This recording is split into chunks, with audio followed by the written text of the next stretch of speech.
क्यों है उसमें एक आयोग को गठित करने की बात जो तय करेगा कि एससी एसटी आरक्षण और ओबीसी आरक्षण क्या उन लोगों को मिल पाया है जिन लोगों को मिलना चाहिए था, यानी कि एक बार फिर से रिविजिट करने की कोशिश रिजर्वेशन के सवाल को। अब ये एक उदाहरण के तौर पर देखिए, अचानक से अगर आप उस आर्टिकल को भी पढ़ें जिसमें ये आया है एक अखबार में, तो आप पाएंगे कि कोई खास वजह नहीं है ये बात कहने की। अचानक से कोई उनसे पूछ नहीं रहा है, बस उन्होंने कह दिया है और बिना पूछे ये भी कहते हैं कि 1990 में कोई बात राजीव गांधी ने कही थी, उसका मैं बाद में खुलासा करूंगा। दरअसल एक तैयारी चल रही है और एक तैयारी ये चल रही है कि प्रियंका गांधी को किस वक्त कैसे इंट्रोड्यूस करना है। जनार्दन द्विवेदी की जो राजनीतिक जो भी कद है उनका, वो दरअसल इसलिए नहीं है कि ग्राउंड लेवल पे वो बहुत मजबूत नेता है। उनका जो राजनीतिक कद है वो इसलिए है कि वो परिवार के करीब हैं और लॉयल हैं वो परिवार से। तो यानी कि कहीं ना कहीं वो परिवार का जो मन है, जो उसकी भावनाएं हैं, उसे अग्रदूत के तौर पर बताते रहते हैं लोग। अदिति जी, लेकिन अभी जैसे आपने कहा कि एक धड़ा है और खास तौर से जो नेग्लेक्टेड फील कर रहे हैं ये उनकी भावना है, लेकिन ये जो टाइमिंग है, इस टाइमिंग पे ये सब कहने से फायदा होगा पार्टी को जब चुनावों की पूर्व संध्या है, या फिर नुकसान? देखिए, यदि हम कांग्रेस के वर्कर होते तो हम तो पूरी तरह से उलझन में पड़ जाते कि अब क्या प्रियंका आने वाली है तो उसका इंतजार करें, तो फिर अभी राहुल गांधी के कैंपेन में हम अपना समय क्यों व्यर्थ करें। जब उनसे बड़ी नेता और उनसे ज्यादा लोकप्रिय नेता आने वाली हैं तो हम इस समय अपना बेकार पैसा टाइम क्यों खर्चा करें। तो एक तो ये बात है, और दूसरी बात ये भी है कि जैसा मैंने कहा, ये तो मानना चाहिए कि जनार्दन द्विवेदी परिवार के बहुत निकट, मतलब परिवार के एक हिस्सा टाइप है, लेकिन इस समय ऐसा कहना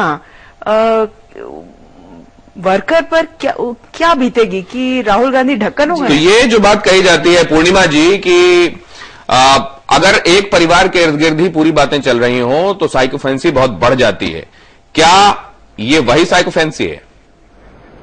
दिनेश जी, ये कोई नई बात नहीं है कांग्रेसियों के लिए। ये गांधी परिवार 40 का पढ़ने की उनकी पुरानी आदत है।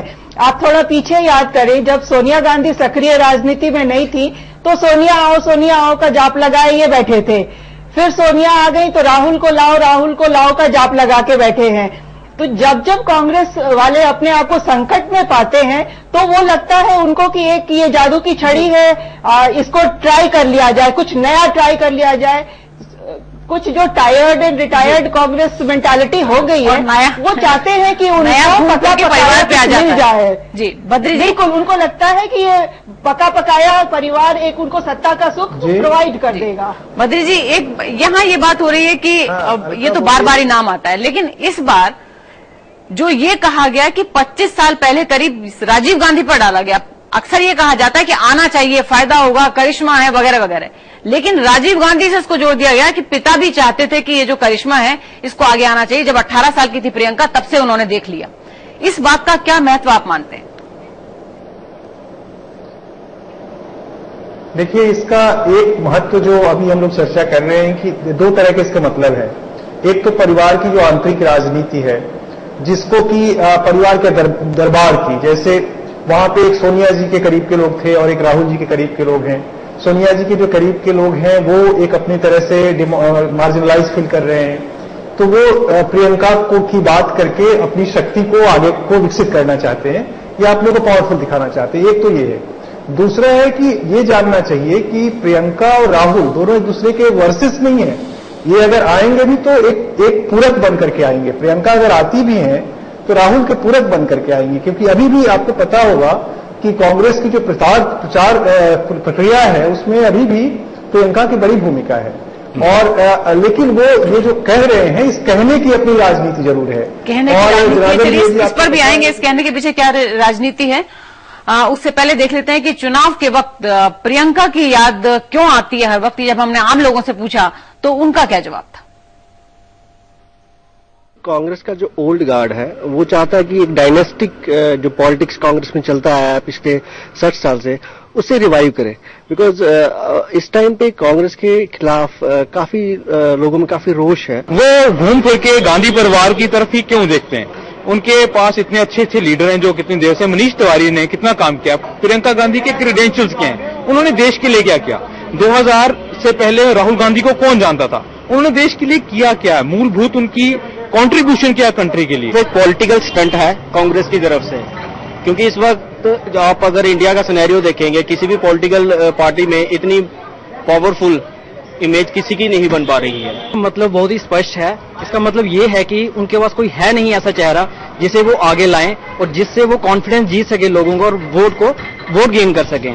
प्रियंका गांधी को लाने का कांग्रेस का एक ही मकसद है कि प्रियंका गांधी जो है वो कांग्रेस का लास्ट ऑप्शन है। मतलब अब तो चुनावी बाजी तो पूरी तरह हार चुके हैं, बस प्रियंका गांधी उनके लिए लास्ट वो है, जैसे कह सकते हैं हम लास्ट चाल, आखिरी चाल है उनके लिए, आखिरी ऑप्शन है। प्रियंका गांधी का इतने दिन राहुल गांधी थे, अब राहुल गांधी से प्रियंका गांधी आएंगे, अब इनसे नहीं होगा किसी और गांधी को बुला लेंगे। तो मेरे हिसाब से अभी तक कहीं से कहीं तक सवाल नहीं है, तो कांग्रेस अभी कुछ नहीं कर सकती, वो किसी को भी लेके आ जाए। देश जो है, देशवासियों को सारी हकीकत और वास्तविकता पता है। अब आप चाहे राहुल गांधी को ले आए चाहे प्रियंका गांधी को ले आए, वो तो लोग बेशक ये कह रहे हो, लेकिन जनार्दन द्विवेदी जैसे वरिष्ठ कांग्रेसी को एक बार फिर प्रियंका का जिक्र क्यों करना पड़ा? प्रियंका की शख्सियत की ऐसी कौन सी खासियत है या उनका पॉलिटिकल कौन सा ट्रैक रिकॉर्ड है जिसके बूते कांग्रेस को उनमें उम्मीद नजर आती है?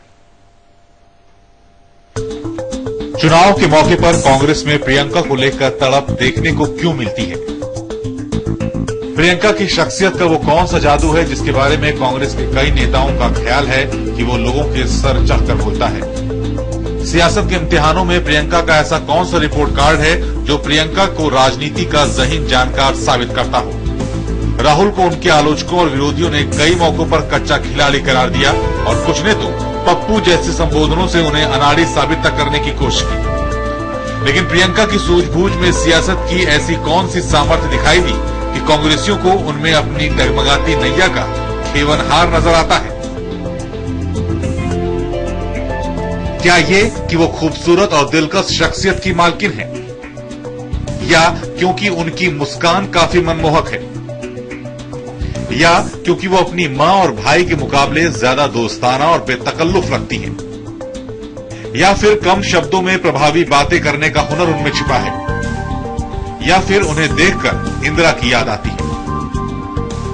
समय के लिए दिनेश गौतम।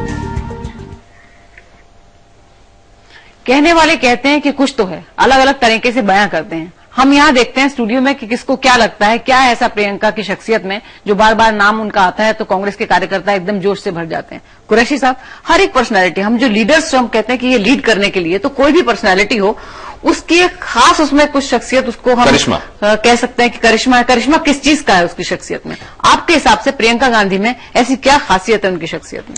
देखिए, जब भी वो मैदान में उतरती हैं और जब बोलती हैं तो दिखता है कि वो बड़ी आर्टिकुलेट है, कैरिश्मा उनमें है।